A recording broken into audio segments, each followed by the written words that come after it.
మహిమ కలుగును గాక. ఆమేన్. చాలాసేపు నుంచి నిలబడుకో ఉన్నాం, కూర్చో ఉన్నాం. ఒకసారి లేచి నిలబడుకున్నావా? ఒకసారి అందరం ఒక చిన్న మాట చదువుకొని మళ్ళీ కూర్చున్నాం. వచ్చిలే.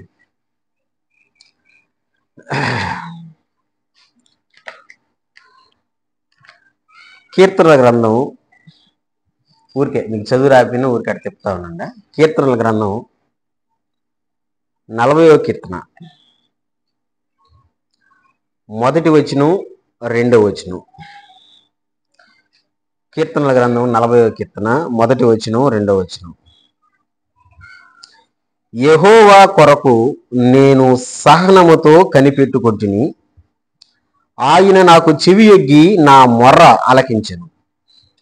నాశనకరమైన గుంటలో నుండి, జిగటగల దొంగ ఊబిలో నుండి ఆయన నన్ను పైకెత్తెను.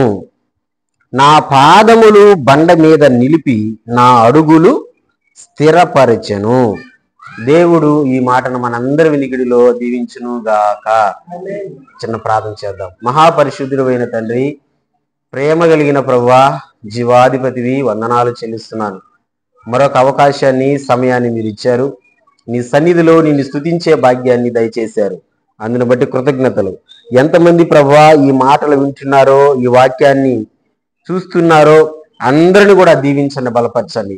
అయా శ్రీనివాస సత్రం సంఘంలో చేరి నిన్ను స్తుతిస్తూ నీ మాటలు మేము ధ్యానం చేస్తున్నాం ప్రభువా. ఈ మాటలు అనేక మంది నీ బిడలకు ఆశీర్వాదకరంగా ఉన్నట్లుగా కృప చూపించండి. మమ్మల్ని లేవనెత్తే దేవుడు అని ఈరోజు మేము మాట్లాడుకోబోతున్నాం ప్రభువా. ఈ మాటలు వింటున్న ప్రతి బిడ్డ జీవితాన్ని మీరు ఆశీర్వదించి దీవించి నీ బిడ్డలకు కావాల్సిన ప్రతి సహాయాన్ని అనుగ్రహించమని నాయనా, నీ మాట బ్రతికించే మాట కనుక అయ్యా, అటువంటి జీవము కలిగినటువంటి మాటలు ఎంతమంది బిడ్డలు వారి హృదయాల్లోకి ఆహ్వానిస్తూ ఉన్నారో ప్రభా, వారందరినీ మీరే బలపరిచి స్థిరపరచమని మా ప్రభు అయిన యేసు క్రీస్తు నామములో ఈ మనవలు నీ సన్నిధిలో పెట్టి అడిగి పొందుకొని ఉన్నాము తండ్రి. ఆమేన్. కూర్చుందాం.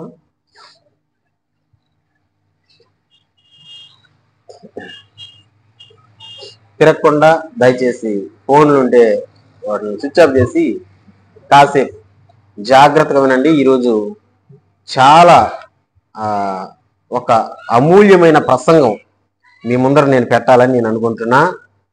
ఈ ప్రసంగం మనందరికీ చాలా ఉపయోగపడుతుంది కాబట్టి చాలా చక్కగా, చాలా జాగ్రత్తగా చివరి దాకా వినాలని క్రీస్తు పేరట మనం చేస్తుంటున్నాను. మొట్టమొదటిగా దేవుని మందిరంలోకి వచ్చిన మీకు, ఈ ఎంతమంది అయితే ఈ మాటలు వింటున్నారో వారందరికీ నా హృదయపూర్వక వందనాలు. ఏది ఎంతమంది సంతోషంగా ఉన్నారో ఒకసారి చేతులెత్తి గట్టిగా స్తోత్రం చెబుదామా? సూపర్. మనం అందరం సంతోషంగా ఉండాలా. ఇంటికాడ ఉన్న బాధలు, ఇంటికాడ ఉన్నటువంటి శ్రమలు, ఇంటికాడ ఉన్నటువంటి ఇబ్బందులు చాలా ఉంటాయి.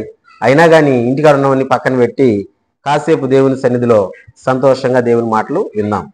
కీర్తనాకారుడైన దావీదు ఒక మంచి మాట తన అనుభవంలో నుంచి మనతో మాట్లాడుతున్నాడు. ఏమని మాట్లాడుతున్నాడు అంటే, దేవుడు నన్ను పైకి లేవనెత్తాడు అని మాట్లాడుతున్నాడు.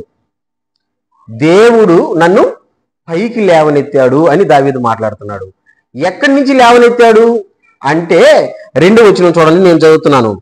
నాశనకరమైన గుంటలో నుండి, జిగటగల దొంగ ఊబిలో నుండి ఆయన నన్ను లేవనెత్తెను. దేవుడంట దావీదుని నాశనకరమైన గుంటలో నుండి లేవనెత్తాడంట. ఇంకొక మాట అంటాడు, జిగటగల దొంగ ఊబిలో నుండి లేవనెత్తాడు. ఊబి ఎప్పుడైనా విన్నారా మీరు? విన్నారా ఎవరైనా? ఊబిలు అంటారే, విన్నారా? ఊబి అంటే తెలుసా అసలు? ఊబి అంటే ఏంది? పైకి మనం చూసేదానికి మామూలుగానే ఉంటుంది, దిగితే మునిగిపోతాం. ఊబిలో పడ్డ మనిషి ఇంకా బయటికి రావాలంటే ఛాన్సే లేదు, కష్టం, చాలా కష్టం. దావీదు కూడా అంటున్నాడు, నేను ఊబిలో పడిపోయా, నాకు తెలియకుండానే ఊబిలో పడిపోయా, ఆ ఊబిలో పడిపోయిన నన్ను లేవనెత్తాడు దేవుడు. నాశనకరమైన గుంటలో పడిపోయా, నాశనకరమైన గుంట. అప్పుడప్పుడు మన గుంటల్లో బోర్డులు పెడుతుంటారు, మీరు చూసుంటారు. బోర్డులు పెడుతుంటారు ఎందుకంటే ప్రమాదకరమైన గుంటలు ఇవి, ఎవరన్నా దిగారంటే మునిగిపోతారు, ప్రమాదం జరుగుతుంది అని బోర్డులు పెడతా ఉంటారు. అవునా కదా? నాశనకరమైన గుంట అంటే ఆ గుంటలో పడితే నాశనం అయిపోతాం, ఆ ఊబిలో పడ్డగా నాశనం అయిపోతాం. ఇప్పుడు దావీదు అంటున్నాడు, అలాంటి భయంకరమైన స్థితిలో నేను ఉండగా నా దేవుడు నన్ను పైకి లేవనెత్తాడు. మన దేవుడు ఎలాంటి వాడంటే, ఎవరైతే గుంటలో పడిపోయి ఉన్నారో, నాశనమైన గుంటలో, ఎవరైతే ఊబిలో పడిపోయి ఉన్నారో, ఊబిలో పడిపోయినోడు ఏం చేస్తుంటాడంటే కొట్టుకుంటా ఉంటాడు కాళ్ళు చేతులు. ఓడి ఎంత కాళ్ళు చేతులు కొట్టుకుంటాడో అంత తొందరగా మునిగిపోతా ఉంటాడు. అలాంటి స్థితిలో ఉన్న వాళ్ళని లేవనెత్తే దేవుడని దావీదు అంటున్నాడు. ఎంత మంచి దేవుడండి, ఎంత గొప్ప దేవుడండి. నిన్ను నన్ను మునిగిపోతున్న స్థితిలో నుంచి దేవుడు చెప్పాలి దేవుడు లేవనెత్తాడు. దేవునికి స్తోత్రము కలుగును గాక. నాశనకరమైన గుంట అన్నాడు కదా, దొంగ ఊబి అన్నాడు కదా. ఈ గుంట ఏంది, ఊబి ఏంది అని నేను ఆలోచన చేస్తూ ఉన్నప్పుడు నాకు చాలా గుంటలు కనబడ్డాయి. అంటే మనిషిని నాశనంలో ముంచేసే గుంటలో ఊబిలు చాలా కనబడ్డాయి నాకు. ఒకటి కాదు, రెండు కాదు, చాలా గుంటలు ఉన్నాయి, చాలా ఊబులు ఉన్నాయి. దేవుని చిత్తం అయితే ప్రేరేపణ వచ్చినప్పుడు అంతా ఒక్కొక్క దాని గురించి మనం ధ్యానం చేద్దాం. ఈ రోజు మాత్రం మనిషిని నాశనంలో ముంచేసే ఒక గుంటను మీకు చెప్పాలనుకుంటున్నా నేను, లేదా ఒక ఊబిని నేను చెప్పాలనుకుంటున్నా నేను.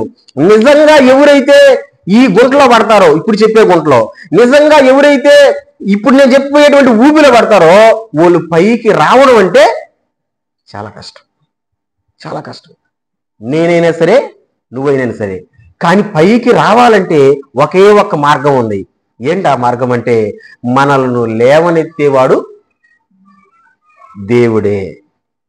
ఇప్పుడు మునిగిపోతా ఉన్నాడు ఒక మనిషి, ఇప్పుడు మనం లేవనెత్తాలనుకున్నాం, ఏం చేయాలా? పైన ఉన్నవాడు చెప్పిన పని ఆ మునిగిపోతున్నవాడు చేయాలా. ఉదాహరణకి ఏమనుకోబాకండి, ప్రభు కుమార్ ఉన్నాడు, ఇప్పుడు గుంట్లో మునిగిపోతా ఉన్నాడు, పక్కన మోషే ఉన్నాడు, ఏదో ఒక కర్ర ఇచ్చాడు అనుకో, లేకపోతే ఏదో ఒక తాడిసీలు ఇచ్చాడు అనుకో, పట్టుకో అంటాడు. అప్పుడు నువ్వేం చేయాలా? పట్టుకోవాలా కదా. పైన వ్యక్తి చెప్పిన పని మునిగిపోతున్న వ్యక్తి చేయాలా. పట్టుకుంటే నిన్ను రక్షించేదానికి ఓకే, నేను పట్టుకోను అనంటే ఇంక రక్షించే ఛాన్సే లేదు. అట్టే దేవుడు కూడా మునిగిపోతున్నటువంటి వాళ్ళని దేవుడు కూడా ఈరోజు ఒక కర్రేస్తున్నాడు అనుకోండి చేతికి మునిగిపోకుండా లేపేదానికి, లేదా ఒక తాడిస్తున్నాడు అనుకోండి చేతికి మునిగిపోకుండా లేపేదానికి. ఆయన ఏం చెప్తున్నాడో దాన్ని చేయాలా. ఎవరైతే దేవుడు చెప్పిన దాన్ని చేస్తారో అటువంటి వారందరినీ కూడా ఈ రోజు నాశనకరమైన గుంటలో నుండి, జిగటగల దొంగ ఊబిలో నుండి మన దేవుడు పైకి లేవనెత్తును గాక. హల్లెలూయా. చాలా గుంటలు అని చెప్పాను నేను, చాలా ఊబులని చెప్పాను నేను. ఏంటి ఆ గుంట, ఏంటి ఆ ఊబి అంటే ఒక్క గుంటనే మనం చూద్దాం ఈరోజు, సరేనా? ఒకే ఒక్క గుంట ఎక్కడుందంటే 2వ రాజుల గ్రంథం. నాన్న చూడండి రా,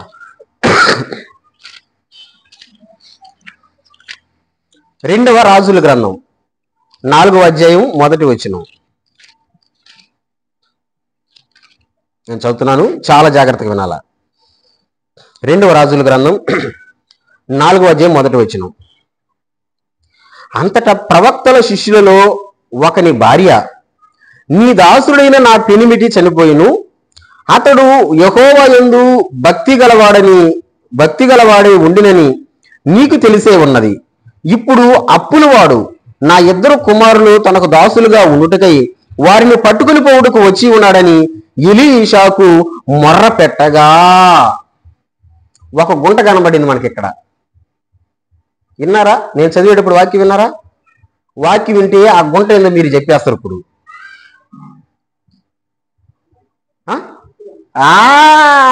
చూసారా, క్యాచ్ చేశారు, సూపర్. ఇప్పుడు అందరూ చెప్పండి, మోషే చెప్పాడు, దానియేలు చెప్పాడు, వాళ్ళు క్యాచ్ చేశారు. మీరు క్యాచ్ చేయలేదంటే ఏం లేదని అర్థం. సరే, ఇప్పుడు అందరూ చెప్పండి, ఆ గుంట పేరు ఏం పేరు? సౌండ్ పెట్టలేదా? మీరు అనుకుంటున్నారేమో నాకు ఊరికి అప్పు పడుతుందిలే, ఊళ్ళోకి పోతే అప్పిస్తున్నారులే, ఏమి మా ఆసం గడకపోతే తప్పిస్తున్నాడులే, ఎక్కడ చెయ్యి పెట్టినా కానీ నాకు వడ్డీకి డబ్బులు దొరుకుతుందిలే, నన్ను ఎవరు కొట్టేది, నన్ను ఎవరు చేసేది అనుకుంటున్నారేమో. అయ్యో మీకు తెలియడులే, మీకే కాదు చాలా మందికి తెలియడులే. అది ఒక ఊబి, అది ఒక నాశనకరమైన గుంట. ఏది? అప్పు అనేది ఒక ఊబి, అప్పు అనేది ఒక గుంట. ఆ గుంటలో పడినటువంటి వాడు పైకి రావాలంటే చాలా కష్టం. ఈ అప్పు తీరేదానికి ఇంకొక దగ్గర అప్పు చేస్తారు కదా. ఉదాహరణకి ఇక్కడ 5,000 రూపాయలు బాకీ ఉంది నీకు, 5,000 రూపాయలు బాకీ తీరేదానికి పక్కన 10,000 రూపాయలు చేస్తారు. ఎందుకు? ఆ 10,000లో 5,000 కడతారు, 5,000 వాడుకుంటారు. ఇప్పుడు నీకు ఆడానికి తప్ప అయింది 10,000 అయింది. ఇప్పుడు ఆ 10,000 తీరేదానికి ఇంకో దగ్గర 20,000 రూపాయలు బాకీ చేస్తారు. ఆ 20,000లో 10,000 కట్టారు, ఇప్పుడు బాకీ ఎంత అయింది? ఇప్పుడు నా ప్రశ్న ఏంటంటే, పెరుగుతుందా తగ్గుతుందా? మాట్లాడండి. పెరుగుతుందా తగ్గుతుందా? అదే కదా నేను చెప్పింది గుంటని. ఇంక కొట్టుకుపోవడమే, ఇంక మునిగిపోవడమే. అదే కదా చెప్పింది ఊబని. దావీదు ఏమంటున్నాడు మీకు అర్థమవుతుందా? నేను నాశనకరమైన గుంటలో ఉన్నా, నేను జిగటకరమైన దొంగ ఊబిలో మునిగిపోతున్న నన్ను దేవుడు ఏం చేశాడంట? లేవనెత్తాడు. ఆ గుంటలు ఏందో కాదు, ఆ ఊబిలు ఏందో కాదు, అప్పు అనేది ఒక గుంట, అది నాశనం చేసే గుంట. నేను అదే చెప్తా, ప్రియ దేవుని సంగమా, ప్రియ దేవుని బిడ్డ, సాధ్యమైనంత వరకు దాని జోలికి పోకుండా ఉండడమే మంచిది. కొంతమంది నిద్ర కూడా పోవడం అలా ఆలోచించి, ఎట్ట తీరుతాదురా ఇది, ఎట్ట తీరుతాదురా ఈ కొండని ఎట్ట పగలగొట్టాలి, నేను నిద్ర కూడా పోవడం లే. ఎందుకు పోవడం లేదు తెలుసా? వాళ్ళు గుంటలో పడిపోయి ఉన్నారు, వాళ్ళు ఊబిలో మునిగిపోతున్నారు. ఇక్కడ మనం వాక్యం చదివేమే 2వ రాజుల గ్రంథం 4వ అధ్యాయం 1వ వచనంలో ఒక ప్రవక్త భార్య, ఆ ప్రవక్త చనిపోయాడు. ఆ ప్రవక్త భార్య ఎలీషా దగ్గరకు వచ్చింది. ఎలీషా దగ్గరకు వచ్చి మాట్లాడుతుంది. ఏమని మాట్లాడుతుంది? నేను బాగా చదువుతున్నాను, జాగ్రత్తగా వినండి. అంతటా ప్రవక్త శిష్యులలో ఒకని భార్య, నీ దాసుడైన నా పెనిమిటి చనిపోయెను. పెనిమిటి అంటే అర్థం తెలుసు కదా, నా భర్త చచ్చిపోయాడు, అతడు యెహోవా యందు భక్తి గలవాడై ఉండునని నీకు తెలిసే ఉన్నది. ఇప్పుడు అప్పులవాడు నా 2 కుమారులను తనకు దాసులుగా ఉండుటకై వారిని పట్టుకొని పోవుటకు వచ్చి ఉన్నాడని ఎలీషాతో చెప్పగా, అంటే ఆ చచ్చిపోయినోడికి 2 కొడుకులు ఉన్నారు. బాగా అప్పులు చేసి చచ్చిపోయాడు, బంగారు కొండ, తిన్నంత వరకు తిన్నాడు, చచ్చిపోయాడు. చచ్చిపోయిన తర్వాత అతనుకున్న 2 పిల్లల్ని తీసుకోపోయేదానికి అప్పులను వచ్చి కూర్చో ఉన్నారంట. అప్పు కడతావా, నీ పిల్లల్ని మాకు దాసులుగా పంపిస్తావా? ఇప్పుడు తల్లికి ఎట్టుంటది? నేను అంటాను, మనం ఎప్పుడు చచ్చిపోతామో మనకు తెలియదు, గ్యారెంటీ లేదు. మాట్లాడుతున్న మహేష్ ఎప్పుడు చచ్చిపోతాడో, ఎందుకంటే ఊరికే యూట్యూబ్లో వాక్యాలు పెట్టేది నేను చచ్చిపోయినా కానీ నేను చెప్పే వాక్యాలు ఈ విధంగా ఉంటాయని జనాలందరికీ తెలియాలా. అందుకని మా ఊరికే యూట్యూబ్లో వాక్యాలు పెడతా ఉంటా. ఎందుకంటే ఎప్పుడు పోతానో నాకు తెలియదు, నాకే కాదు నీకు కూడా తెలియదు. అందుకే కదా సాయిల్ అన్న ఒక పాట రాశాడు, గుర్తుందా మీకు? జోబుల పెన్నకు గ్యారెంటీ ఉంది, గుండె సూదికి గ్యారెంటీ ఉంది, నీ గుండెకు గ్యారెంటీ లేదే. మన గుండెకే గ్యారెంటీ లేదు. మాట్లాడతా కూడా బావచ్చు కదా, నిద్రపోతా కూడా బావచ్చు కదా. నేను అంటాను, అప్పులు చేసి చచ్చిపోయావు అనుకో, నీ భార్య పరిస్థితి ఏంది,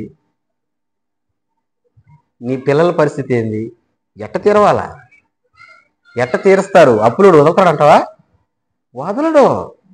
నువ్వైనా కట్టు, లేకపోతే నీ పిల్లల్ని తీసుకోపోతా అంటున్నాడు. ఇక్కడ ఎంత ఏడస్తా చెప్తుందంటే, అయ్యా నా పెనిమిటి చచ్చిపోయాడయ్యా, నాకు 2 పిల్లలు ఉన్నారయ్యా, ఆ 2 పిల్లల్ని అప్పులో వచ్చి తీసుకోవాలంటున్నారయ్యా, నాకు సహాయం చేయ అని ఏరో వ్యక్తి దగ్గరికి వెళ్ళి బ్రతిమలాడుతుంది ఈ తల్లి. ఎలీషా బాగా ఆలోచించాడు, ఏందిరా ఈ పరిస్థితి ఇలా అయ్యింది, ఎందుకు వచ్చిందిరా ఈ కర్మ? ఉన్నవాడు బాగా అప్పులు చేసి చచ్చిపోయా, తిన్నాడో ఏం చేసుకున్నాడో ఎట్టపోయినాడో, ఓడేమో ఖర్చు పెట్టుకుని సంతోషంగా చచ్చిపోయాడు. బతుకున్న వీళ్ళ పరిస్థితి ఏంటి అనుకుని ఎలీషా అంటాడు, తల్లి నువ్వు గుంటలో ఉన్నావా, నువ్వు ఊబిలో పడిపోయి ఉన్నావా, నువ్వు మునిగిపోతున్నావా? చెప్పండి ఏం గుంటది? మన టాపిక్ ఈరోజు అప్పనే గుంట. ఏం ఊబది? అప్పనే ఊబది. ఊబిలో మునిగిపోతుంది తల్లి, ఊబిలో మునిగిపోతుంది, గుంటలో మునిగిపోతుంది. ఎలీషా అన్నాడు, మునిగిపోయే వాళ్ళని దేవుడు లేవనెత్తేవాడు. స్తోత్రం చెప్పు. ఎలీషా అంటున్నాడు, కింద వచ్చిన వాళ్ళు చూస్తే ఎలీషా అంటాడు, మీ ఇంట్లో ఏముందో చెప్పు. అయ్యా మా ఇంట్లో ఒక్క నూనె కుండ తప్ప ఇంకేమీ లేదు, ఒకే ఒక్క నూనె కుండ ఉంది, ఇంకేమీ లేదు. ఎలీషా అంటాడు, నీ చుట్టుపక్కలున్న ఇళ్ళ దగ్గరకు పో, నీకు ఎంతమంది కుండలు ఇస్తారో అరువుకి, అంటే మళ్ళీ ఇస్తానమ్మంటే ఇస్తాలా మనమా? ఎంతమంది కుండలు ఇస్తారో అన్ని తీసుకొచ్చుకో, నీ పిల్లలను పంపించి కూడా తీసుకొచ్చుకో. తీసుకొచ్చారు, ఇంట్లో పెట్టుకున్నారు. ఎలీషా అంటున్నాడు, నువ్వు తలుపేసుకో, తలుపేసుకొని నేను చెప్పిన పని చెయ్యి. నీ కుండలో ఉన్న నూనె ఈ ఉన్న కుండలో అంతా ఒక్కొక్కరు పోయి తర్వాత దేవుడు కార్యం చేస్తాడు చూడాను. ఈ తల్లి ఏం చేసిందంటే ఆ ఎలీషా చెప్పినట్టు కుండలన్నిటిలో నూనె పోసింది. అద్భుతం ఏంటో తెలుసా? ఆమె పోసిన చుక్క నూనెకి ఆ పాత్ర అంతా నిండిపోవడం మొదలు పెట్టింది. దేవునికి స్తోత్రం. అంటే ఇప్పుడు ఎన్ని పాత్రలు ఉన్నాయి? అన్ని అరువుకు తెచ్చుకో ఉన్నారుగా. ఎలీషా అంటాడమ్మా, ఇంకా కావాలా నీకు? ఇంకా పాత్రలు తెచ్చుకుంటావా? చుట్టుపక్కల ఇళ్ళలో కూడా ఏం పాత్రలు లేవయ్యా, అన్ని తెచ్చేసుకున్నావు, ఇంట్లో పెట్టేసుకున్నావు, నువ్వు నిండిపోయింది. ఇప్పుడు ఎలీషా ఒక మాట అంటాడు, భలే మాట. ఒకసారి ఆ వచనాన్ని నేను చదువుతున్నాను చూడండి. 2వ రాజుల గ్రంథం 4వ అధ్యాయం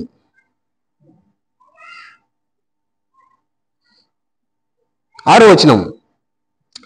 పాత్రలన్నీ నిండిన తరువాత ఇంకా పాత్రలు తెమ్మని ఆమె తన కుమారునితో చెప్పగా వాడు మరేమీ లేవని చెప్పెను. అంతలో నూనె నిలిచిపోయిను. 7వ వచనం. ఆమె దైవజనుడైన అతని యొద్దకు వచ్చి సంగతి తెలియజెప్పగా అతడు, నీవు పోయి ఈ నూనెను అమ్మి నీ అప్పు తీర్చి మిగిలిన దానితో నీవును నీ పిల్లలను బ్రతుకుడని ఆమెతో చెప్పాను. స్తోత్రం చెప్పరే. ఎలీషా అంటున్నాడు, మా ఈ నూనెను అమ్మి నీ అప్పు ఎంత ఉందో తీర్చేసి మిగిలిన దాంతో నువ్వు నీ పిల్లలు బ్రతకండి. చెప్పండి, గుంట్లో నుంచి లేవనెత్తారా లేవనెత్తలేదా? ఊబిలో నుంచి లేవనెత్తారా లేవనెత్తలేదా? ఎంత గొప్ప దేవుడు మన దేవుడు, ఎంత అద్భుతం చేసే దేవుడు మన దేవుడు. అందుకే నేను చెప్తున్నా, తెలుసో తెలియకో ఒకవేళ బహుశా మీరు పడిపోయి ఉన్నారేమో ఆ గుంట్లో, ఎందుకో దేవుడు ప్రేరేపించి మీతో మాట్లాడుతున్నాడు. వాస్తవంగా నేను ఈ ప్రసంగం మీకు చెప్పదలుచుకోవాలా నిజంగానే, కానీ ఎందుకో దేవుడు ప్రేరేపించి మీకు చెప్పిస్తున్నాడు. గుంటలో పడిపోయి ఉంటే ఆ గుంటలో నుంచి బయటపడేటువంటి మార్గం కేవలం దేవుడే. ఆయన చెప్పిన పని చేస్తేనే ఆ గుంటలో నుంచి మనలను లేవనెత్తాడు, ఆ ఊబిలో నుంచి మనలను లేవనెత్తాడు. ఒక సేవకునిగా సంఘం క్షేమం కోరి నా అనుభవంతో నేర్చుకున్నటువంటి ఒక మాట చెప్తా, నా అనుభవంతో నేర్చుకున్న మాట చెప్తా, చాలా జాగ్రత్తగా వినండి. అప్పు చెయ్యవద్దు, అప్పు ఇవ్వవద్దు. నేను నేర్చుకున్న మాట మళ్ళీ చెప్పనా? అప్పు చెయ్యవద్దు, అప్పు ఇవ్వవద్దు. అప్పు ఇచ్చినా తప్పే, అప్పు చేసినా తప్పే. ఎందుకంటే మొదట్లో ఉన్న ప్రేమ, తీసుకునేటప్పుడు ఉన్న ప్రేమ ఇచ్చేటప్పుడు ఉండదు. మీకు బిగ్ బాబులు తెలుసా? బిగ్ బాబులు అంటే బుబ్బులికమ్మా, అది ఇంగ్లీష్లో చెప్పేసరికి నవ్వలేరు ఎప్పుడైనా? చెప్పండి, ఎలిజబెత్ అమ్మా బొబ్బులికం నవ్వలే ఎప్పుడైనా? ఓ ఒకటను కొనిండి ఇంతవరకు తినలేదంట అవి. మీరు తిన్నారా? తినలా? అదే నువ్వు తిన్నా? సరే, తినలేదంటే వాళ్ళకి తీసిండి ₹1 కదా అదే. సరే, బొబ్బులికం తిన్న వాళ్ళు ఒక మాట చెప్పండి, బొబ్బులికం ఎలాంటి రుచిలో ఉంటుంది? నోట్లు వేసుకున్నప్పుడు తీయంగా ఉంటది, కాసేపు నవలంగా నవలంగా తీపిపోతుంది. అప్పుడు ఎట్లుంటది? సప్పంగా ఉంటది. వేసుకునేటప్పుడు ఎట్లుంది? గట్టిగా చెప్పాలా, వేసుకున్నప్పుడు ఎట్లుంది? ఊసేటప్పుడు ఎట్లుంది? అట్లుంటది అప్పు సంగతి. తీసుకునేటప్పుడు అంటే నోట్లు వేసుకునేటప్పుడు ఎంత తీపో. ఈరోజు 20,000 రూపాయలు బాకీ చేసావు, కోడిని తెచ్చుకున్నామే కదా. కోడిని లేదులే, కోడి తిని బోరు కొట్టింది, పుట్టిన కూర తెచ్చుకున్నామా? ఎప్పుడు? చేతులు డబ్బు ఉన్నప్పుడు, అప్పు చేసినప్పుడు. అది కట్టేటప్పుడు ఎంత కష్టం అంటే అంత కష్టం. బైబిల్లో మన కోసమే దేవుడు రాయించి పెట్టాడేమో ఇలాంటి వాళ్ళ కోసం. ఎలాంటి వాళ్ళ కోసం? ఈ అప్పుల కోసమే కావాలి దేవుడు రాయించి పెట్టాడు. అప్పుల కోసమే కావాలి దేవుడు రాయించి పెట్టాడు. ఏంటంటే మత్తయి సువార్త 25వ అధ్యాయానికి వద్దాం. ఒక సన్నివేశం ఉంది అక్కడ.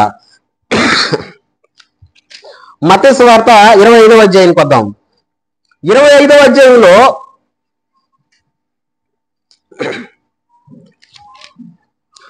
14వ వచనాన్ని 15వ వచనాన్ని నేను చదువుతున్నాను, చాలా జాగ్రత్తగా వినండి.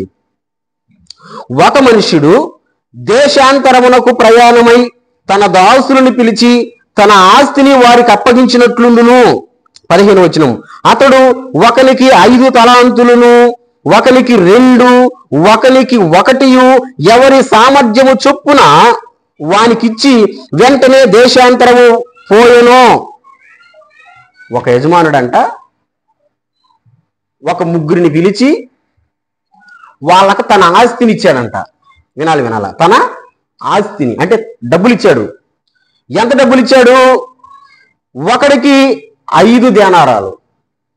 చెప్పండి. ఒకడికి మాట్లాడతాయి కదా. ఒకడికి, ఇంకొకడికి ఏళ్ళు చూసన్నా చెప్పండి. ఇంకొకడికి 2 దేనారాలు. మూడోవాడికి 1 దేనారం.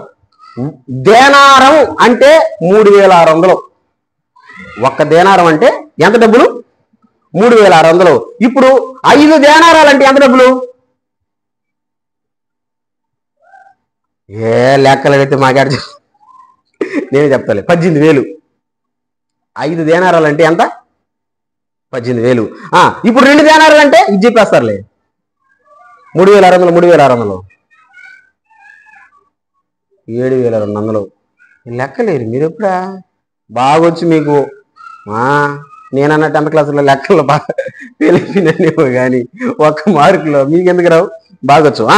ఒకడికి 18,000 ఇచ్చాడు, ఇంకొకటికి 7,200 ఇచ్చాడు, ఇంకొకటికి 1 దేనారమే. ఎంత? ఇదేనే చెప్పండి. దేనారం అంటే 3,600. ఒకడికి 18,000, ఒకడికి 7,200, ఒకడికి 3,600. ముగ్గురికి ఇచ్చేసి వెళ్ళిపోయాడు. నేను మళ్ళీ వస్తాను, లెక్క చూసుకుంటాను అన్నట్టుగా వెళ్ళిపోయాడు. వెళ్ళిపోయి చాలా రోజుల తర్వాత వచ్చాడు. 5 దేనారాలు తీసుకున్నాడే అంటే 18,000. వాడు సంతోషంగా తిరిగి వచ్చాడు యజమానుడి కాడికి. యజమానుడా, నాకు నువ్వు ఎంత ఇచ్చావు? 5 దేనారాలు 18,000 ఇచ్చావు. ఇదిగో 5 దేనారాలకి ఇంకొక 5 దేనారాలు సంపాదించా. 5 5 10 దేనారాలు పొంగయ్య నా దగ్గర. 18 36,000 ఉన్నాయి నా దగ్గర. నువ్వు ఇచ్చిన 18,000కి ఇంకొక 18,000 సంపాదించా. 36,000 నా దగ్గర ఉన్నాయని చెప్పాడు. యజమానుడికి సంతోషం వచ్చింది. ఈపు తట్టి, బలా నమ్మకమైన మంచిదాసుడా అన్నాడు. రెండో ఓడు కూడా వచ్చాడు. యజమానుడా, నాకు 2 దేనారాలు ఇచ్చావు. ఎంత? 7,200. 7,200కి ఇంకొక 7,200 సంపాదించా. 2కి 2 7,200. 7,200 నువ్వు మమ్మల్ని ఎక్కలాడబాకంటారా?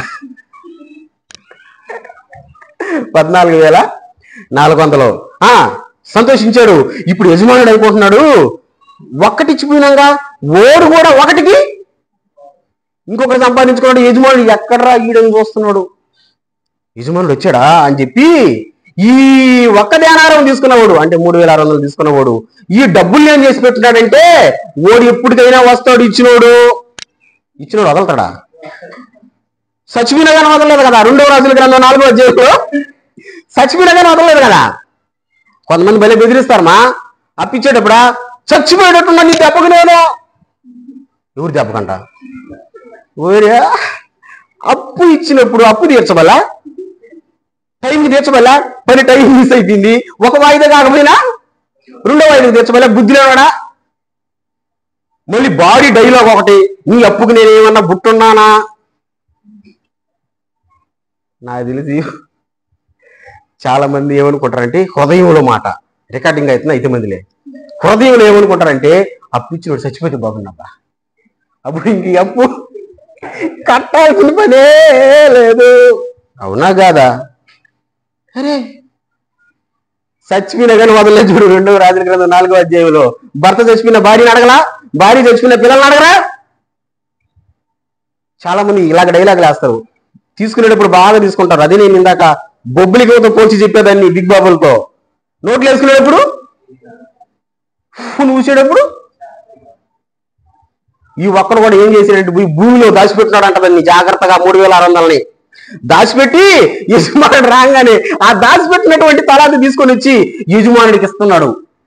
నో వడ్డీ అంటే ఏమి సంపాదించలా, భూమిలో దాచిపెట్టిన తలాంతిని ఇస్తున్నాడు. ఇచ్చేవాడు గుమ్ముగా ఇవ్వకుండా భారీ డైలాగ్ ఒకటి వేసాడు. ఆ డైలాగ్ చదువుదాం ఇప్పుడు మనం. ఇచ్చేవాడు గుమ్ముగా ఇలా భారీ డైలాగ్ వేసాడు. ఏం డైలాగ్ వేసాడు చదువుదాం చూడండి. 25వ అధ్యాయంలో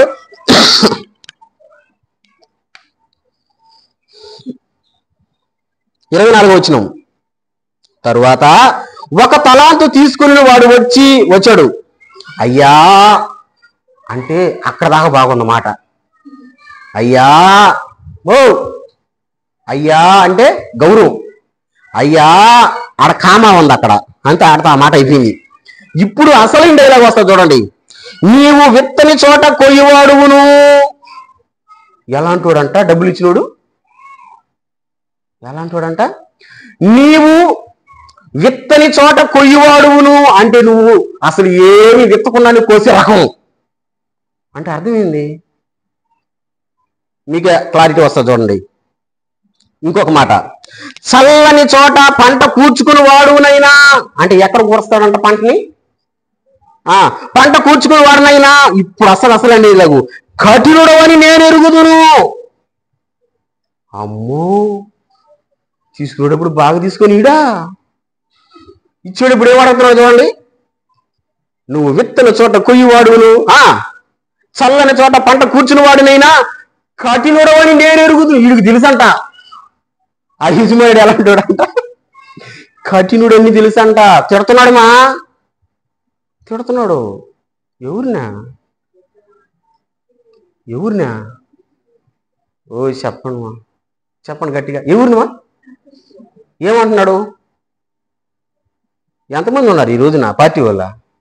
ఈ ఒక్క తలాంతోడు సామరిపోతోళ్ళు, భూములు దాచిపెట్టిన వాళ్ళు ఎంతో మంది ఉన్నారు. బాగా తీసుకొని ఇచ్చేటప్పుడు తిట్టేవాళ్ళు. ఎంతమందికి సాయం చేస్తుంటానో తెలుసా? నేను నా అనుభవంలో ఎంతో మందికి సాయం చేస్తుంటా. తీసుకునేటప్పుడు బాగా తీసుకున్నారు, వేలకు వేలు. ఇంటికి వచ్చి, నాయనా దేవుడిలాగా ఆదుకున్నావా నాయనా, దేవుడు ఎక్కడో లేడు నాయనా. ఎక్కడున్నాడు దేవుడు? నీలోనే ఉన్నాడు నాయన. ఇచ్చేటప్పుడు నేను అడిగితే వల్ల ఉండబోయా సాలుగానా, వాళ్ళు ఇచ్చినావు గానా, ఈమా మా చేతిలో ఉన్నప్పుడా మర్యాద ఇచ్చి మాట్లాడండి. బైబిల్ ఏమంటుందో తెలుసా? అప్పు ఇచ్చినవాడు, బాగా బాగా ఆలోచించండి, అప్పు తీసుకున్నవాడు అప్పు ఇచ్చిన వాడికి దాసుడు. నువ్వు అప్పు కట్టిన దాకా ఆ అప్పు ఇచ్చినవాడు, అప్పు తీసుకున్నవాడు దాసుడు. నీకు అర్థమయ్యేదాన్ని చెప్తా. మనం ఫైనాన్స్లో బండ్లు కొనుక్కుంటాం కదా, ఆటోలు ఏదైనా కొనుక్కుంటాంగా, బైక్లు కొనుక్కుంటాంగా. కొనుక్కునేప్పుడు ఏం చేస్తామా మనమా? ఫైనాన్స్ పెడతాం. డబ్బులు లేని వాళ్ళం కదా, ఫైనాన్స్ పెడతాం. ఫైనాన్స్ పెట్టినప్పుడు ఒక ఫైల్ తీసుకుని సంతకాలు పెట్టుకుంటాడు కదా. మీరు ఎప్పుడైనా ఆలోచించారా ఎందుకు ఈ సంతకాలు? ఎప్పుడైనా ఆలోచించారా ఎందుకు ఈ సంతకాలు? అరే నవ్వుతున్నారని చెప్పడం లేదా? ఈ సంతకాలు ఎందుకు? నువ్వు గానా కట్టకపోతే, ఈ బండి నేరే వాళ్ళకి అమ్మేయినా, బండి కూడా లేకపోతే నీకు ఏ ఆస్తున్నా మా అప్పు కింద లాక్కుంటాం. అది దాని దెబ్బ. మన వాళ్ళకి తెలియకుండా సంతకాలు పెట్టాలా? మనం సంతకమే కదా పెట్టేస్తాం, పెట్టేసుకుని ఇచ్చేసుకుంటాం కదా. ఆ తర్వాత చూపిస్తారు కదా, అవును కదా. అది పూర్తయిపోయేదాకా ఊరు మనకు యజమాని. ఎవరు? ఫోన్లు చేయరా? ఫోన్లు చేయరా? దాన్ని ఫోన్ చేయరా? మొన్న డ్యూ కట్టేసి వస్తే నెల్లూరుకు పోయి నేను ఆటోకి ఫస్ట్ డ్యూ మొన్న కట్టేసి వచ్చితే ఇంటికి రాగానే ఫోన్ వచ్చి, హలో మాధవి గారా అంటే మాయాం పేరు మీద ఇచ్చా. మాధవి గారా? మాధవి గారు కాదు, వాళ్ళ ఆయన్ని చెప్పు, డ్యూ కట్టలేదేమో అంటున్నాడు. ఓ ఇప్పుడే కట్టే బండి దిగుతా ఉన్నా నేను ఇంటికి వచ్చి. అవునా సార్? సార్ అప్డేట్ కాలేదులా సార్ ఇంకా, అందుకని ఫోన్ చేసాం. సంపితే మీరా 13,000 రూపాయలు డబ్బులు కట్టేసి వస్తే ఇంకా అప్డేట్ కాలేదా? నేను చూడండి ఊరే కట్టినా కానీ ఫోన్ చేసినాడంటే మరి కట్టకపోయింటే బతుకుతామా? వాళ్ళు మన యజమానులు ఎప్పుడు దాకా? అప్పు తీరిన దాకా. కానీ లాగున్నారు ఇప్పుడు మనుషులు లేరు, బెదిరిస్తున్నారు, భయపెడుతున్నారు, చచ్చిపోయేటట్టున్నారు, నీ దెబ్బగా అంటున్నారు. అప్పుడు అప్పిచ్చోడు ఏం చేస్తాడంటే వాడు నిజంగా చచ్చిపోతారు, గుమ్మిపోవాలి అంతే కదా. కొంతమంది కఠినాత్ములు ఏమంటారంటే నా అప్పిచ్చి చచ్చిపోరా నువ్వా అని అన్నగారు వాళ్ళు చాలా మంది ఉంటారు. నేను ఎందుకు చెప్తున్నానంటే వీడు ఏం చేస్తున్నాడంటే తీసుకునేటప్పుడు బాగా తీసుకుని ఇచ్చేటప్పుడు యజమానుడి కఠినుడా అంటున్నాడు. నువ్వు చల్లని చోట పంట పుచ్చుకుంటావు అంటాడు, విత్తన చోట కోసేవాడు అంటాడు. ఎన్ని భయంకరమైన మాట్లాడుతున్నాడు చూడండి. 5 తలాంతులు తీసుకున్న వాడిని 5కి 5 సంపాదించినప్పుడు యజమానుడు ఏమన్నాడు? బలా నమ్మకమైన మంచి దాసుడా అన్నాడు. 2 తలాంతులు తీసుకున్న వాడిని 2కి 2 సంపాదించినప్పుడు యజమానుడు ఏమన్నాడు? బలా నమ్మకమైన మంచి దాసుడా అన్నాడు. మరి 1 తలాంతు తీసుకున్న వాడిని భూమిలో దాచిపెట్టి తిరిగి ఇచ్చేటప్పుడు తిట్టాడు కదా. ఇప్పుడు ఈయనేమంటాడు యజమానుడు? సేమ్ డైలాగ్ అంటాడా? బలా నమ్మకమైన మంచి దాసుడు అంటాడా? ఏమంటాడు చెప్పండి? కింద వచ్చిన చదువుదాం ఏమంటాడు. కింద వచ్చిన చదువుదాం 26వ వచనం. అందుకు అతని యజమానుడు వాని చూచి, యజమానుడు కోపం వచ్చేసింది. కోపం రాదా? డబ్బులు ఇచ్చినోడికి కోపం వస్తుంది రాదా? కోపం వచ్చింది. ఎందుకు కోపం వచ్చింది అంటారు? తీసుకునేవాడు బాగా తీసుకొని ఇచ్చేటప్పుడు నన్ను తిడతావా, నన్ను కసరతావా అని యజమానుడు కోపం వచ్చింది. చూడండి, అందుకు అతని యజమానుడు వానిని చూచి సోమరి అయిన చెడ్డ దాసుడా, వేసుకో వాళ్ళని అంటే 5 తలాంతులోని 2 తలాంతులోని బలా నమ్మకమైన మంచి దాసుడా, ఈ 1 తలంతోని సోమరివైన చెడ్డదాసుడా. వీడు సోమరి, ఇచ్చిన డబ్బుల్ని కరెక్ట్ గా వాడుకొని కరెక్ట్ గా టయానికి కట్టడాన్ని ఏమని పిలుస్తున్నాడు యజమానుడు? సోమరుడా. సోంబేరు కాకపోతే సోంబేరు అయితేనే కదా ఎక్కడ రాసిపెట్టాడు? ఎత్తుకుపోయి భూమిలో రాసిపెట్టాడా? చూడండి, నేను విత్తని చోట కోయివాడును, చల్లని చోట పంట కూర్చుకుని వాడనని నీవు ఎరుగుదువా? నీకు తెలుసంటరా నేనెవరో, నేను ఎలాంటి వాడినో, నా క్యారెక్టర్ నీకు తెలుసా? నువ్వు అడిగేస్తున్నావు కదా. కొంతమంది అంతే, వెనక ముందు ఏమీ ఆలోచించరు, నోటికి వచ్చినట్టు అడిగేస్తారు. కాదా? నోటికి వచ్చినట్టు అడిగేస్తారు. నేను ఒక్క మాట చెప్తున్నా సంగమా, ఈ మాటలు వినే వాళ్ళందరూ జాగ్రత్తగా వినండి. ఈ మాటని చాలా జాగ్రత్తగా వినండి. ఎవరినంటే వాళ్ళని, ఎలాగంటే అలాగా, ఎగాదెగా దయచేసి దన్నం పెట్టి చెప్తున్నా అడగబాకండి.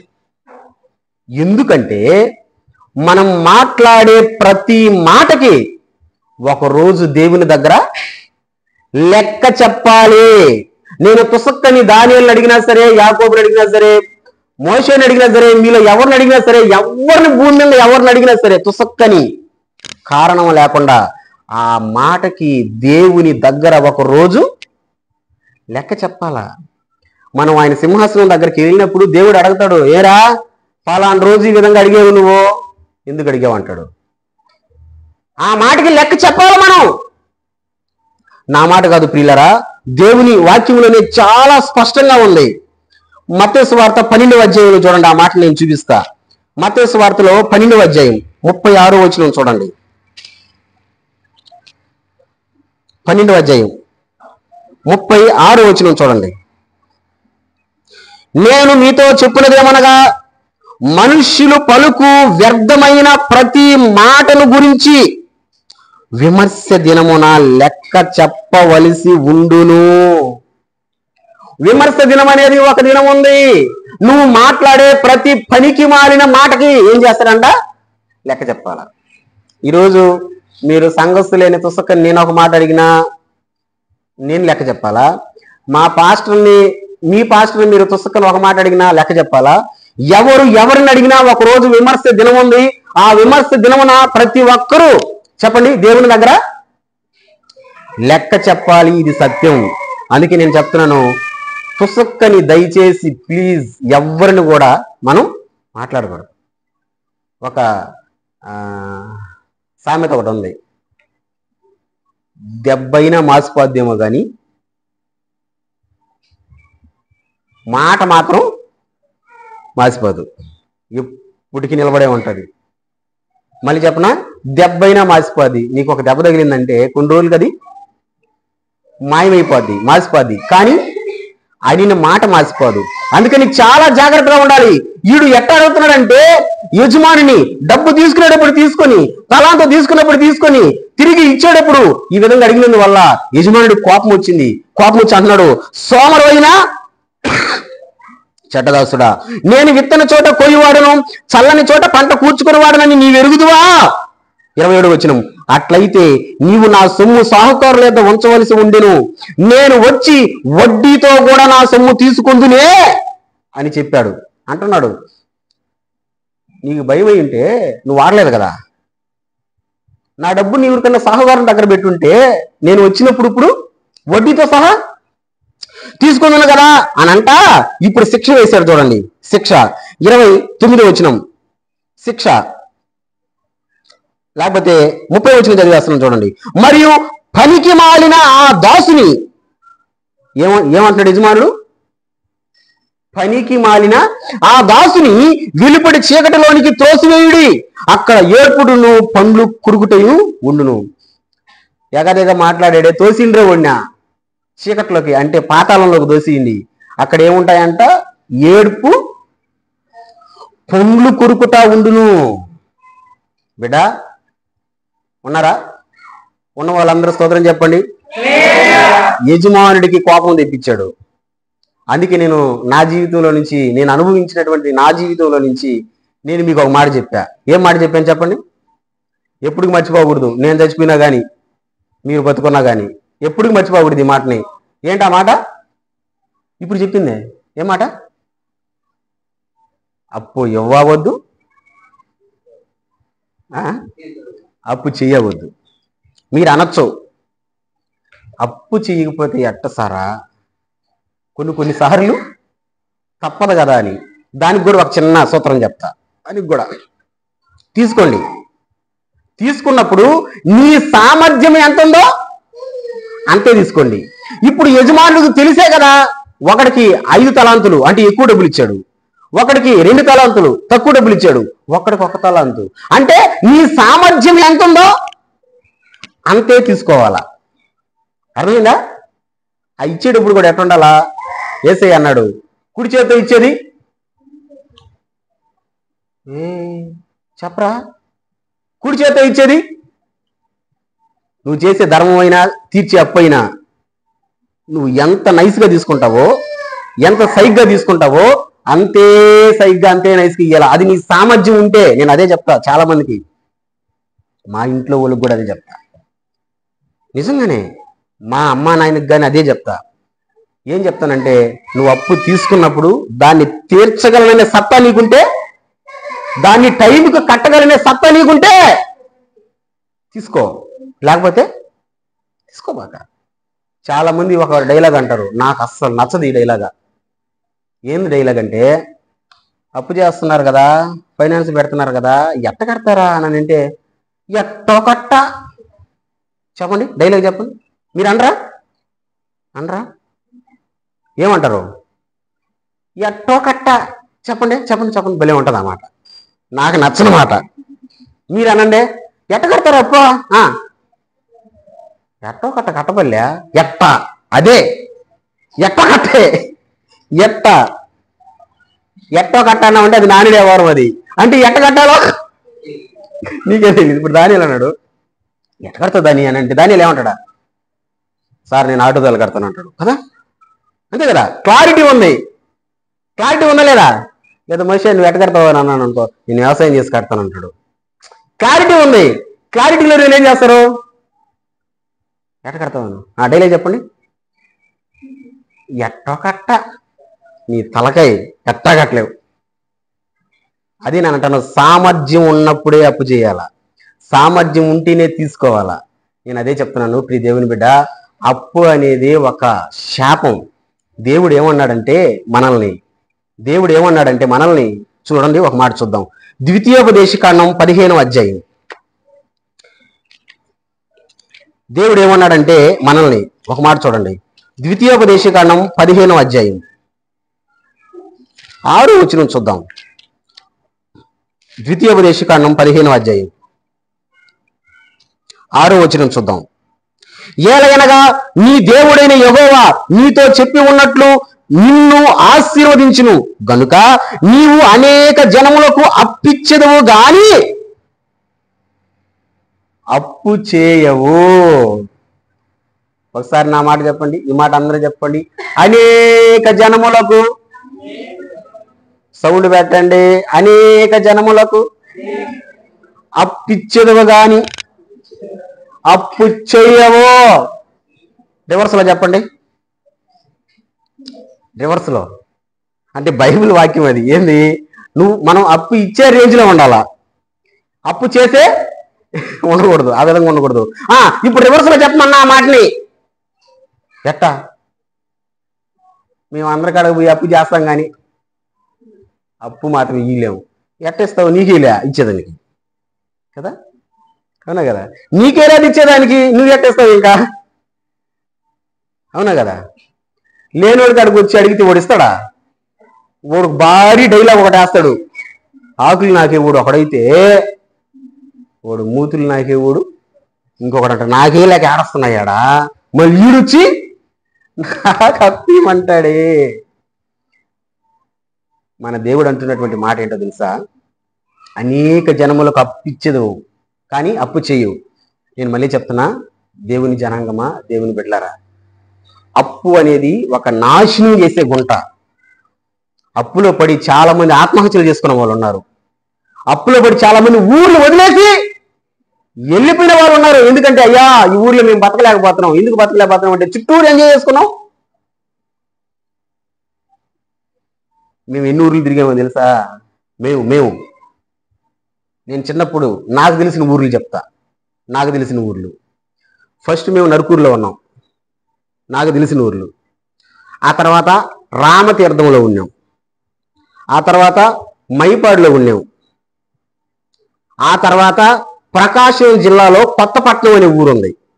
ప్రకాశం జిల్లా, మన జిల్లా కాదు, ఆడున్నాం.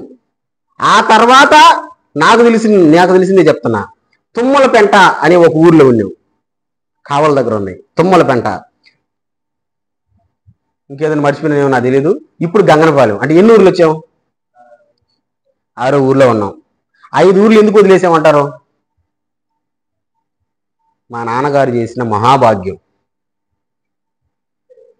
మా నాన్నగారు చేసిన మహాభాగ్యం. ఏం చేస్తుంటాడు? ఇప్పుడు కూడా సేమ్ ప్రాసెస్, ఎప్పుడు గొడవే కదా మా ఇంట్లో. నిజంగానే అప్పుడు జరిగి నాకు ఊహలేదనుకో, నేను గమ్ముకున్నాను. ఇప్పుడు ఊహలేదా? ఎప్పుడు గొడవ, ఇప్పుడు అసలు సామాన్యంగా పలకను నేను. అసలు ఎప్పుడు తిడతానే ఉంటా, ఎప్పుడు కోపంతోనే ఉంటా. ఎందుకంటే వాళ్ళు చేయడం నాకు నచ్చదు. ఆడప్పులు చేసుకొని ఆ నుంచి పారిపోయి వచ్చాం. ఈడ కూడా చేస్తే ఏంటి పరిస్థితి? నేను అదే చెప్తా, ఊర్లు వదిలిపెట్టి వెళ్ళేసిన వాళ్ళు ఉన్నారు. ఏం చేసుకొని? అప్పులు చేసుకొని ఆత్మహత్యలు చేసుకునే వాళ్ళు ఉన్నారు. అదే కదా నాశనమైన గుంట అంటే, అదే కదా దొంగ ఊబంటే. ఊబిలో మనకు తెలియకుండానే పడిపోతాం, తెలియకుండానే అప్పు చేస్తాం, తెలియకుండానే పడిపోతాం. పడిపోయిన తర్వాత చేతులు కాళ్ళు కొడతావు, నన్ను ఎవరన్నా కాపాడండి అంటే, నాకు ఎవరన్నా సాయం చేయండి, వంట మీద వచ్చేసింది, పొదుపు కట్టాలా 5వ తేదీ వచ్చేసింది, ఏం కట్టాలా? డ్యూ కట్టాలా? ఇదిగో దబర్లోడు వచ్చేసాడు, దబర్లోడు. ఎవరు దబర్లోడా? మనం బీరువాలు డ్రెస్సింగ్ టేబుల్ తీసుకుంటావే, ఓడిక డబ్బులు కట్టాలా? ఆ తర్వాత చీటోడు వచ్చాడు. ఇప్పుడేం చేద్దాం? ఇంట్లో ఉన్నా కానీ దానుకొని లేడని చెప్పండి రాని, ఎన్ని వారాలరా పాపం ఊరికే పంపిస్తాం. అదే కదా గుంట అంటే. మీకు అర్థం కాడలా? అదే కదా ఊబంటే. ఎప్పుడైనా అప్పుని పెంచుతున్నావా? ఈ రోజు నుంచి ఒక గట్టిగా సమర్పణ తీసుకోండి. యేసు నామంలో ఉన్న అప్పులు ఒక్కొక్కటి తెంచుకుంటా వచ్చుదుము గాక. తెంచుకుంటూ వచ్చేయాలి అంతే. 10 అప్పులు ఉన్నాయనుకో, రేపు నెలకు కానీ లేదా 2 నెలలకు కానీ ఒక అప్పు వెళ్ళిపోవాలా. అమ్మయ్యా, ఒకటి తీరిపోయింది, ఇంకేమి ఉన్నాయి? 9 ఉన్నాయి. ఇంకొక నెలకు 2 నెలలకు ఇంకొకటి కొట్టండి. అట్లా పూర్తిగా లేకుండా అయిపోవాలా. అప్పుడు ఈ వాగ్దానం మన జీవితంలో నెరవేరుతుంది. ఏ వాగ్దానం? అనేక జనములకు అప్పిచ్చేదవు గాని అప్పు చేయవు. అప్పుడు మనం ఒకరికి ఇస్తాం, ఎందుకంటే మనకు అప్పు లేదు కదా. నేను అదే చెప్తాను ప్రియ సంగమా, దయచేసి అటువంటి గుంటలో ఉన్నావేమో, అటువంటి దొంగ ఊబిలో పడిపోయి లేవలేనటువంటి స్థితిలో ఉన్నావేమో, జాగ్రత్త. మళ్ళీ చెప్తున్నా, అప్పు ఇవ్వవద్దు, అప్పు చేయవద్దు. ఒకవేళ తీసుకుంటే సామర్థ్యం ఉంటే తీసుకో, కట్టగలనే దమ్ముంటే తీసుకో. అంతేగాని తీసుకున్నప్పుడు ఎట్ట తీసుకున్నావో ఇచ్చేటప్పుడు అట్ట ఇవ్వో. అంతేగాని నువ్వు కఠినుడివి, నువ్వు కషాయోడివి, నీ సంగతి నాకు తెలుసు, నీ వల్ల నేను సచ్చేటట్టుండా. అప్పుడు అప్పడకేమంటాడు? ఇచ్చినప్పుడు అడక్క ఏమంటాడు? అడిగితే నీ దెబ్బకు నేను సచ్చేటట్టుండా. భారీ డైలాగ్ లేవాక, సోమరివైన చెడ్డదాసుడా. 5 తలాంతులు 5 సంపాదించుకున్నాడు, కష్టపడ్డాడు. 2 తలాంతులు 2 సంపాదించుకున్నాడు, కష్టపడ్డాడు. మరి నువ్వు ఎందుకు సంపాదించుకోవాలా? సోమరి. అందుకని దేవుడు అంటున్నాడు, దావీదు ద్వారా మనకు చెప్పాడు, నన్ను లేవనెత్తాడు నా దేవుడు. దేంతో నుంచి లేవనెత్తాడంట? నాశనకరమైన గుంట్లో నుంచి లేవనెత్తాడంట. దేంతో నుంచి లేవనెత్తాడంట? దొంగ ఊబిలో నుంచి లేవనెత్తాడంట. చెప్పండిరా, ఆ నాశనకరమైన గుంట, ఊబి దేనికి పోల్చి చెప్పాను నేను ఇప్పుడు? అప్పు అనేది ఒక గుంట, నాశనకరమైన ఒక ఊబు. దయచేసి నా బిడలు, దయచేసి దేవుని బిడలు అలాంటి స్థితిలో ఉండకూడదు. తీసుకొని గట్టిగా ఈరోజు ఒక తీర్మానం. ఏం తీర్మానం? 10 ఉన్నాయంటే ఎగిరిపోయింది, రేపు నెల ఒకటే అంతే. మళ్ళీ చేయకూడదు. మళ్ళీ చెప్తున్నాము, చీటోడు కాడు తీరిపోయిందంటే మళ్ళీ చీటోడు కాడు తీసుకోకూడదు. అదే నువ్వు మునిగిపోవడం. తీరిపోయిందా? దేవుడా నీకు స్తోత్రం. ఒకటే దన. ఈ సంవత్సరానికి బొచ్చులో కాడు తీసుకొని కట్టేసినామో గిన్నెలోడికే, రేపు సంవత్సరం తీసుకుంటాము లేనా అనమాక. అప్పు తీరిపోతే చేతిలో డబ్బుంటే డైరెక్ట్గా పోయి తీసుకోవచ్చు అంతే.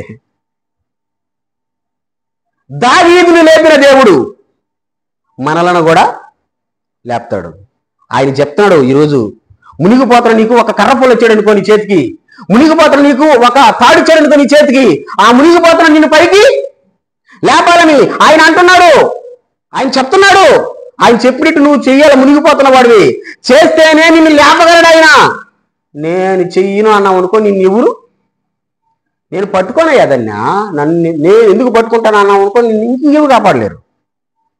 అర్థమవుతుంది అంటారు కదా. కాబట్టి ఇకనైనా జ్ఞాపకం చేసుకుందాం, ఇకనైనా గుర్తు చేసుకుందాం.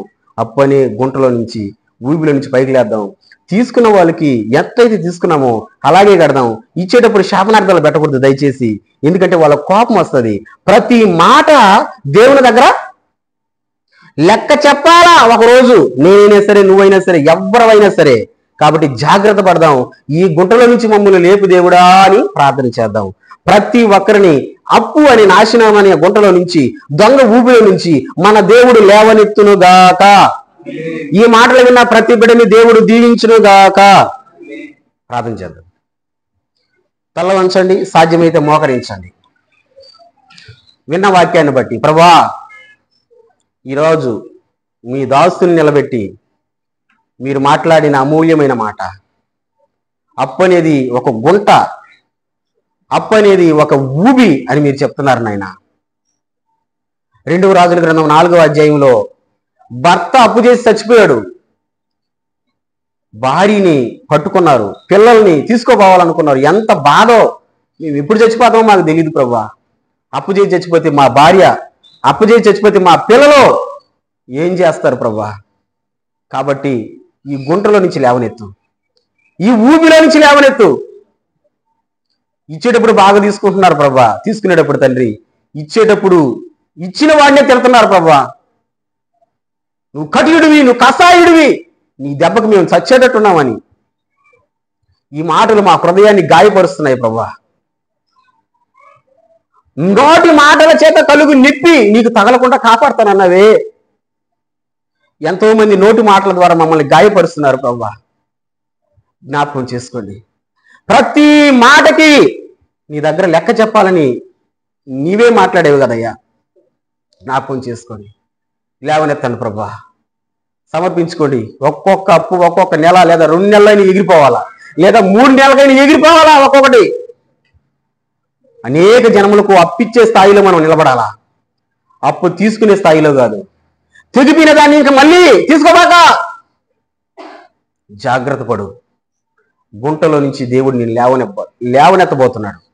ఊబిలో నుంచి దేవుడిని లేవనెత్తబోతున్నాడు. ప్రభువా, నీ కృపను కనికరాన్ని చూపించాలి. ప్రార్థించాలి.